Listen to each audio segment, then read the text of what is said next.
Okay, this video is God's way versus man's way, the path to health. And I'm just going to show something here to make a point that I think is useful. So this is a really nice painting. It's my favorite painting of Adam and Eve. It is by Peter Paul Rubens from 1615. And, you know, Genesis 1:29, it says, "Let every plant that I have put upon the earth be food for you."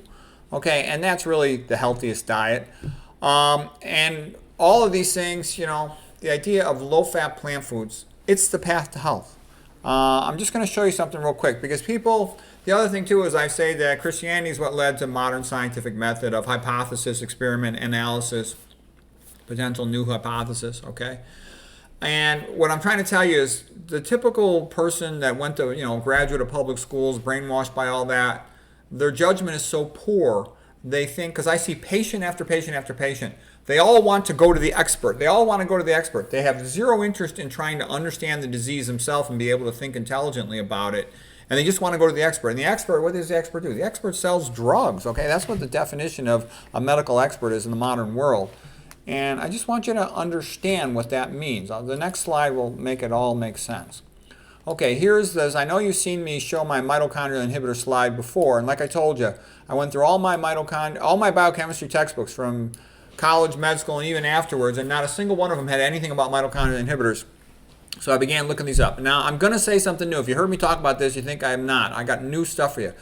I keep on finding more drugs. I'm up to about 70 mitochondrial inhibitors, and I can tell you about 40 of them are real common. It includes beta blockers, super common medicine, okay, for hypertension, for example, cardiac stuff. Chronic corticosteroids. Now, it's normal to have a bump in your cortisol when you wake up in the morning, when you're stressed out. But some people are on chronic corticosteroid medicines every day. Some people are always really stressed out. So you don't want that. That ends up being, you know, increasing insulin resistance, increasing your risk of diabetes. Circuit inhibitors, they sort of counteract some of the mitochondrial activities. Circuit inhibitors make it harder to get calcium out of the cytoplasm, so the mitochondria has to work harder to produce more ATP. They put a burden on the mitochondria. Okay, and they're also associated with insulin resistance. So when you have insulin resistance, that's going to cause some problems with mitochondrial calcium metabolism, for example, in the brain. Okay, some of these chemotherapy medicines are especially damaging to mitochondrial DNA, cisplatin and doxorubicin. The HIV reverse transcriptase inhibitor medications have a negative effect on mitochondrial function. A lot of anesthetics do. It's not just isoflurane, it's also propofol, it's also halophane, and it's a whole bunch of other ones too. Even the local anesthetics have mitochondrial inhibition properties. Okay, and that's not a big deal if you're just injecting that into the sub-Q for a procedure, a brief procedure, but I'm showing you where this is all going. And tons of antibiotics. We've gone through this, but tetracyclines, aminoglycosides, quinolones, penicillin, beta-lactams, and other ones. They've got anti-mitochondrial effects. That's why they kill the bug, but they also can be damaging to you. Okay, what else is new on here? I talked about arachidonic acid from meat primarily, okay? You don't get that like from plants. That's an omega-6 acid that's in the meat. It's not just an omega-6 cooking oil. What are some of the other new ones? I know I had written a couple there. Oh, fluoxetine. Yeah, there's lots of selective serotonin reuptake inhibitors, including fluoxetine, which is also known as Prozac, sertraline. We talked about general anesthetics routinely inhibiting the mitochondria. Aspirin and NSAIDs, nonsteroidal anti-inflammatories, which is all those common pain drugs, you know, ibuprofen, diclofenac, all of that stuff. Tricyclic antidepressants in addition to selective serotonin reuptake inhibitors. What I'm trying to say is, do you get the point that when you have, what's the main cause of insulin resistance? Excess dietary fat, especially sat fat, inhibiting the mitochondria. What's the mechanism of causing cancer? Injury to mitochondria with hypoxia, Otto Warburg effect, hypoxic injury, damage to mitochondria.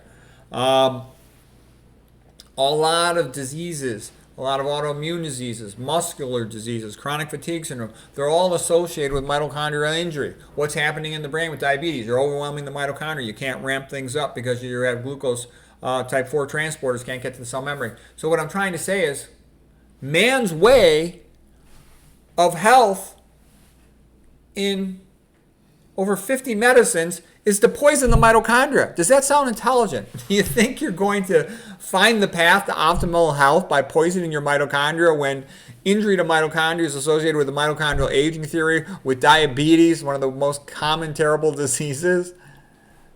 It doesn't make sense. I'm just trying to help you understand this. At a fundamental level, there is a conflict of interest between trying to treat cholesterol with a statin that inhibits your mitochondria, trying to treat diabetes with metformin that inhibits your mitochondria, having HG, mercury, in your high fructose corn syrup, okay? Having atrazine, which is a mitochondrial inhibitor, sprayed on your corn, having glyphosate sprayed on your soy, okay?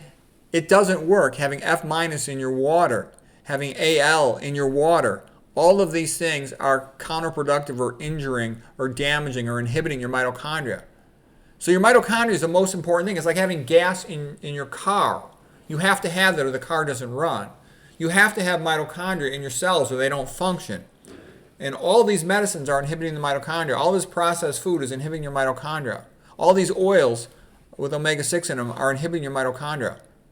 All this meat with its arachidonic acid is harmful to your mitochondria. How are you going to progress towards optimal health if you're destroying the thing that keeps you alive and gives you energy? It's stupid, okay?